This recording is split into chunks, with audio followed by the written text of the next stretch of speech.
Who से you can't, but उससे पहले शुरू करते हैं डे 25। भाई आज बारिश हो रही है तो थोड़ा लाइट कम रहेगा, इसीलिए पूरी आज लाइटें चालू हैं। नाउ रीड करते हैं। अभी 8:20 हो गया है, अभी थोड़ा सा लेट हो गया है, कुछ काम कर रहा था तो।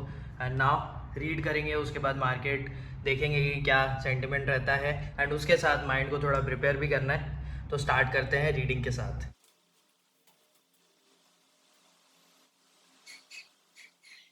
बुक में कंट्री की इकनॉमी एंड ट्रेड की बात हो रही है। तो ट्रेड जो है वो गुड्स में होता है, मनी में होता है, और ये दोनों चीज़ें इकनॉमी में बहुत ज़्यादा इंपॉर्टेंट है, क्योंकि ये दोनों का ट्रेड जो होता है ना वो कंट्रीज़ के बीच में बहुत ज़्यादा होता है। अब मनी का ट्रेड कैसे होता है, कोई इन्वेस्टमेंट करता है तब होता है। इंटरेस्ट रेट्स बढ़ते हैं, लो होते हैं, तो उसके अकॉर्डिंग इन्वेस्टमेंट होते हैं एंड उसके अकॉर्डिंग रिटर्न्स मिलता है। अब गुड्स का ट्रेड कैसे होता है, कोई एक जगह से दूसरी जगह गुड्स भेज रहा है, इंपोर्ट एक्सपोर्ट जो होता है, ये दोनों चीज़ों का ट्रेड होना बहुत ज़्यादा इंपॉर्टेंट है। एंड चेंज रेट होता है ना मनी में, जैसे कि एक जगह से दूसरी जगह मनी गया तो फिर उसका एक्सचेंज रेट होता है। किसी को भी ये नहीं पता रहता कि सही रेट क्या होगा। तो यही आकियों की बुक में बात हो रही है कि कंट्री की इकनॉमी के लिए बहुत ज़्यादा इंपॉर्टेंट है ट्रेड करना। एंड जब जापान वॉर के बाद आया था तब उसका जो करेंसी है वो बहुत ज़्यादा अंडर वैल्यूड हो गया था, बहुत ज़्यादा। एंड वो सबसे ज़्यादा अमेरिका के साथ डील करते थे, तो अमेरिका के साथ तो काफ़ी ज़्यादा हो गया था। एंड डॉलर उस टाइम ज़्यादा था क्योंकि ओपन मार्केट है एंड सबको अमेरिका में जाकर बिजनेस करना है, क्यों ना करे। अगर तुम्हारे पास मौका है कि तुम जाकर ओपन मार्केट में ट्रेड करो, बिज़नेस करो, जहाँ से तुम्हारे बिज़नेस का ग्राफ जो है वो ऊपर जाएगा, तो ज़रूर करोगे।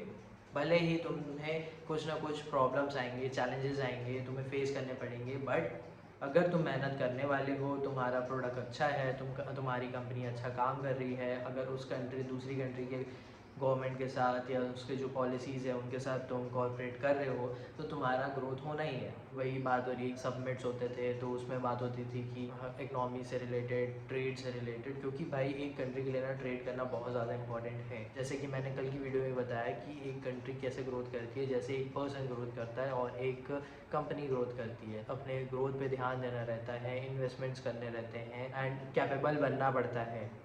जो हमारे पास रिसोर्सेज हैं, लोग आएंगे फिर हमसे सीखने के लिए, हमसे सर्विस लेने के लिए, तो वैसे ही कंट्री ग्रोथ करती है। एंड कंट्री के पास कुछ ना कुछ रहता है ट्रेड करने को। जैसे कि कोई कंपनी है, एक होम कंट्री से होस्ट कंट्री जा रही है बिजनेस करने के लिए, तो भाई दोनों कंट्री की इकनॉमी के लिए अच्छा है, क्योंकि दोनों जगह पे उसे टैक्सेस के थ्रू पैसा देना है एंड कुछ ना कुछ चीज़ें रहती है उसके अकॉर्डिंग पैसा देना है, लाइसेंस हो गया, ये सब चीज़ों के चक्कर में पैसे देने रहते हैं। तो दोनों इकनॉमी के लिए अच्छा रहता है वो। तो ये आप समझ लो कि गुड्स की ट्रेडिंग होती है एंड मनी ट्रेडिंग होती है, तो दोनों को अच्छे से करो, समझ के करो।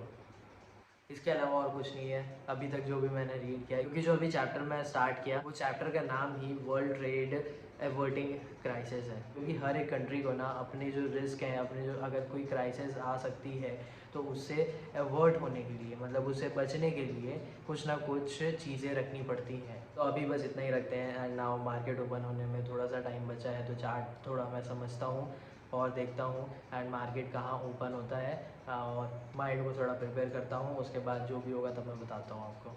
10:33 हो रहा है, अभी मार्केट पूरा फॉल कर गया था एंड अभी यहाँ पे होल्ड लेने का ट्राई कर रहा है। अब देखते हैं कि ये नीचे आता है कि नहीं आता है। एंड जो लेवल्स है ना वो पूरे अकॉर्डिंगली वैसे ही गया है, बट द थिंग इज़ कि मैंने ट्रेड नहीं किया, मैंने एक जगह पे बस ट्रेड किया है एंड बी का एक ट्रेड हो गया है। अभी देखते हैं नेक्स्ट ट्रेड के लिए, बट ये पूरे रेंज को मैंने ट्रेड नहीं किया है। मैं इसलिए नहीं किया क्योंकि वॉलेटाइल था एंड बहुत जल्दी हो रहा था एंड मैं नहीं चाह रहा था कि मैं एकदम तुरंत में ट्रेड लूँ, और फिर मैं क्योंकि ज़्यादा रिस्क कभी उठाना नहीं चाह रहा हूँ एंड कभी भी ये फ्लक्चुएट हो सकता है। आज क्योंकि एक्सपायरी डे है एंड कुछ भी हो सकता है, कभी भी वो टर्न हो सकता है, तो इसीलिए मैं अभी सेफ खेलना चाह रहा हूँ। मैं इतना ज़्यादा रिस्क नहीं लेना चाहता हूँ क्योंकि वो बहुत ज़्यादा फ्लक्चुएट हो जाएगा तुरंत ही। एंड ट्रेड मैं ले रहा हूँ, ऐसा भी नहीं है कि जो मेरी एनालिसिस के अकॉर्डिंग नहीं हुआ है, डेफिनेटली ये अकॉर्डिंग हुआ है, बट बहुत जल्दी हो रहा था एंड मैं अभी इतना जल्दी नहीं करना चाह रहा हूँ, दैट्स वाई। तो ये अगर आप देख रहे हो, अगर आप ये सोचोगे कि मैंने ट्रेड पूरा छोड़ दिया, पूरा इतना अच्छा फॉल था, डेफिनेटली अच्छा था, मुझे भी थोड़ा सा लगा था, बट थिंग इज़ कि मैं ज़्यादा ध्यान उस पर नहीं दिया। उसके बाद ये मेरा मूड था कि भाई मैं जहाँ पे फोकस रहूँगा ना, मैं जहाँ पे सोचूंगा कि ट्रेड लेना है वहाँ पे लूँगा, एंड वहाँ पे मैंने लिया। अभी देखते हैं कि आगे और कोई ट्रेड मिलता है कि नहीं। फ़िलहाल मैं थोड़ा सा ब्रेक लूँगा, 5-10 मिनट, आधा घंटा में भी नाश्ता वाश्ता करने जाऊँगा एंड आगे और कोई ट्रेड बनता है तो वो करेंगे। बट ये है कि आगे डेफिनेटली रिस्क लेंगे, ट्रेड और अच्छे से करेंगे, but right now as per challenge motive ये है कि जो पुश करना मैं अपने आप को चाह रहा हूँ वो कर पाऊँ।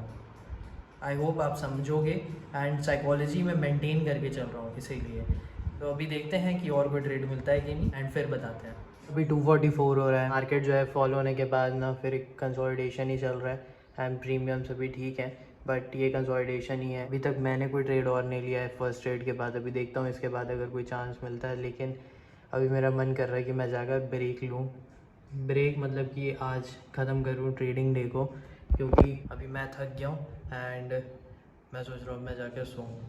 देखता हूँ कि क्या करना है। फिर ये जो ब्रेकआउट है अगर दे दिया तो फिर सोच सकते हैं ट्रेड करने का, बट देखते हैं, अभी मेरा मन कर भी नहीं रहा है। लेट्स सी कि क्या होता है। बाद में मार्केट ख़त्म हो जाएगा 3:30 बजे, तो उसके बाद मैं आपको बता दूंगा कि ओवरऑल क्या हुआ। देखो मार्केट में लास्ट में क्या हुआ, जो मेरा लेवल मार्क था ना, ओके, ये जो रेंज मार्क था सपोर्ट पॉइंट, वो वहीं पे ही आया है, ठीक है। तो आज इसका जो सपोर्ट पॉइंट बना था ना वो 19,700 का ही बन रहा था और वहीं पे ही मेरा लेवल था 19,707 तक का ही था। जैसे उसके ऊपर से थोड़ा सा ही रिवर्स ले लिया, तो पूरा रेंज के अकॉर्डिंग ही चला, बट मैं चला गया था एंड एक ही ट्रेड हुआ है। अब कल देखते हैं कि कैसा मार्केट रहता है, मूवमेंट रहता है कि नहीं, बायर्स रहते हैं कि नहीं, क्योंकि फ्राइडे रहेगा तो फिर थोड़ा स्लो रहता है मार्केट। तो अब ये हो गया है, तो अब स्टार्ट करते हैं वर्कआउट।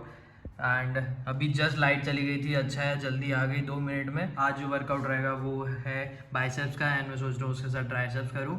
वॉक करना है, पहले मैं वॉक करूँगा। फिर से बारिश का मौसम बन रहा है एंड आई होप कि आपने वीडियो मेरी देखी होगी कल वाली, जिसमें मैंने बताया ways to practise your thoughts, क्योंकि बहुत ज़्यादा इंपॉर्टेंट है अपने थॉट्स को प्रैक्टिस करना। जब तक आप अपने थॉट्स को प्रैक्टिस नहीं करोगे तब तक आप अपने आप को नहीं समझ सकते, ठीक है। इसके बारे में बाद में बात करेंगे, अभी जाते हैं वॉक करने। तो हु से यू कांट, ये बुक का एक नाम है। ये बुक लाइफ के ऊपर, ये बुक ये बताती है कि जो लाइफ है वो एक सेल्फ डेवलपमेंट के ऊपर है, ना कि तुम सीख करते रहो हैप्पीनेस को। ये समझना बहुत ज़्यादा इंपॉर्टेंट है, क्योंकि हम हमेशा ये चाहते हैं कि हमें खुशियाँ मिलती रहे, बट ऐसा नहीं होता है। तो आपको मैं बताता हूँ कि हु से यू कांट इस बुक में क्या है एंड इस बुक से मैंने क्या समझा। चलो मैं जल्दी से बता देता हूँ। इस बुक में समरी में ये समझाया गया है एंड ऑडियो बुक जो है ना वो मैं इस वीडियो के लिंक में डाल दूंगा। तो इस बुक में ये समझाया है कि जो लाइफ है वो सेल्फ डेवलपमेंट के ऊपर है। तुम्हें हैप्पीनेस सीख करते नहीं रहना है, क्योंकि हैप्पीनेस तो मिलते रहेगी। सेकंड, तुम्हें अपने आप को डिस्कवर करना पड़ेगा, तुम्हें सेल्फ अवेयरनेस क्रिएट करनी पड़ेगी। थर्ड, तुम बहुत ज़्यादा कर सकते हो अपने लिमिट से। जो लिमिट है वो तुम्हारे दिमाग की है, तुम बहुत ज़्यादा काम कर सकते हो, ये तुम्हें भी नहीं पता है। फोर्थ, जो एनर्जी है वो मोस्ट इम्पॉर्टेंट है। अगर एनर्जी नहीं रहेगी तो तुम कुछ नहीं कर पाओगे। एंड एनर्जी मतलब कि सिर्फ फिजिकल एनर्जी नहीं, बॉडी में एनर्जी डेफिनेटली बहुत ज़्यादा ज़रूरत है, बट मेंटल एनर्जी उससे ज़्यादा इंपॉर्टेंट है। क्योंकि अगर दिमाग में एनर्जी नहीं रहेगा तो तुम्हें कुछ काम करने का मन नहीं करेगा, तुम्हारी जो बॉडी है ना वो भी एग्जॉस्ट फील करेगी। और ये तुमने कभी रियलाइज़ किया होगा तो तुम्हें पता होगा, और अगर नहीं किया है तो तुम प्लीज़ कर लेना। फिफ्थ, तुम्हें अगर टॉप में जाना है तो तुम्हें वर्क करते रहना पड़ेगा, कंसिस्टेंट काम करते रहना पड़ेगा, तुम्हें मेहनत करते रहनी पड़ेगी। कोई भी वन नाइट में सक्सेसफुल नहीं बनता है, ये याद रखो। एंड सिक्स पॉइंट ये है कि तुम अपने फियर को फेस कर सकते हो, तुम्हें रिस्क लेना पड़ेगा। तुम डरोगे तो तुम कहीं भी नहीं जाने वाले हो, तुम और पीछे जाते रहोगे। तो इस बुक से मैंने क्या समझा है वो मैं बता देता हूँ। हु से यू कांट, समझ लो इस बात को, हु से यू कांट, भाड़ में जाए, किसी को भी मत सुनो, तुम अपना काम करो एंड तुम्हें अपना काम करते रहना है, क्योंकि तुम्हें अपने आप को डेवलप करते रहना है। ग्रोथ बहुत ज़्यादा इंपॉर्टेंट है, और वो ग्रोथ कैसे आएगा, तुम्हें अपने आप को चेंज करते रहना पड़ेगा। It is very important and इस बात को समझ लो। और ये जो फियर को फेस करने की बात है ना, ये बहुत ज़्यादा इंपॉर्टेंट है, क्योंकि हम डर कर कुछ नहीं करते हैं। ये जो लिमिट है ना वो डर की वजह से आ जाती है, ये जो लिमिट है हमारे दिमाग में रहती है, एंड ये जो लिमिट है ना ये हमारे माइंड को ना एग्जॉस्ट कर देती है। कैसे? जब डर बैठेगा ना तब एग्जॉस्ट हो जाओगे, आगे बढ़ने का मन नहीं करेगा। ये जो लिमिट है ना ये एक बैरियर बना देगी एंड तुम उस बैरियर को ब्रेक ही नहीं कर सकते हो। तो तुम अपने आप को पुश कैसे करोगे, तुम आगे कैसे बढ़ोगे। अगर तुम्हें टॉप में जाना है तो तुम कैसे मेहनत करोगे, क्योंकि तुम्हारे दिमाग में तो एक लिमिट है कि मेरा आज का काम हो गया, मैं इससे ज़्यादा नहीं कर सकता।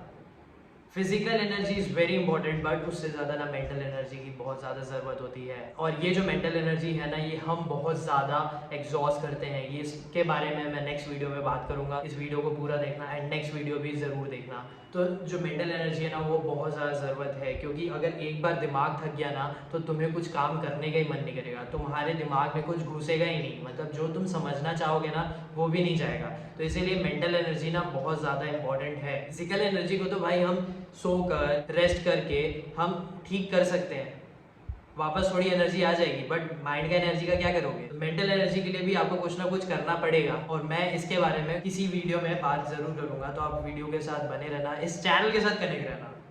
तो हु से यू कांट, क्योंकि तुम्हें अपने आप से पूछते रहना है, तुम्हें अपनी डिस्कवरी करते रहनी है, तुम्हें जानना पड़ेगा अपने बारे में। कल की वीडियो में जो मैंने बोला ना कि प्रैक्टिस करना पड़ेगा अपने थॉट्स को, तो यही बात है। अगर अपने थॉट्स को प्रैक्टिस करोगे ना तो सेल्फ अवेयरनेस क्रिएट होगी। सेल्फ अवेयरनेस क्रिएट होगी ना, तब तुम अपने आप को डिस्कवर कर सकते हो। और ये बहुत ज़्यादा इंपॉर्टेंट है। अगर अपने थॉट्स को तुम प्रैक्टिस नहीं कर पा रहे हो, समझ नहीं पा रहे हो, देन तुम्हें अवेयरनेस नहीं है कि तुम क्या कर सकते हो। क्योंकि एक इंसान अपनी लिमिट से ज़्यादा कर सकता है, बट उसे अपने आप को पुश करना पड़ेगा।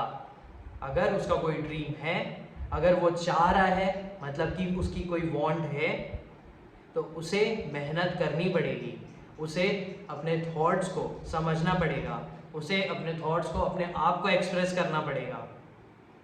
आई होप आपको समझ में आ रहा होगा। एंड आज 25 डे हो गए हैं कंप्लीट, तो सारे टास्क मेरे आज के कंप्लीट हो गए हैं। एंड नाउ इस वीडियो को मैं ख़त्म करूँगा, एंड आई होप कि आपको समझ में आ रहा होगा। अगर आपको समझ नहीं आया तो प्लीज़ मेरे को कमेंट करके ज़रूर बताना। अगर पसंद आया है तो प्लीज़ कमेंट करके ये भी बताना, एंड नेक्स्ट वीडियोज़ के साथ भी बने रहना। क्योंकि जो मैंने बोला है, जो मेंटल एनर्जी एग्जॉस्ट होती है वो कैसे होती है, अपने वजह से भी बहुत ज़्यादा होती है, एंड कैसे हम अपनी मेंटल एनर्जी को रिजर्व करके रख सकते हैं, मतलब कि बचा कर रख सकते हैं, मेंटेन रख सकते हैं। इसके बारे में भी मैं वीडियो में बात करूँगा। तो आप प्लीज़ वीडियो के साथ बने रहना, एंड आई होप कि आपने पूरा वीडियो देखा है। एंड पुराने वीडियोस भी ज़रूर देखो, मैंने प्लेलिस्ट बना दी है 60 डेज चैलेंज की, तो please, and thank you for watching.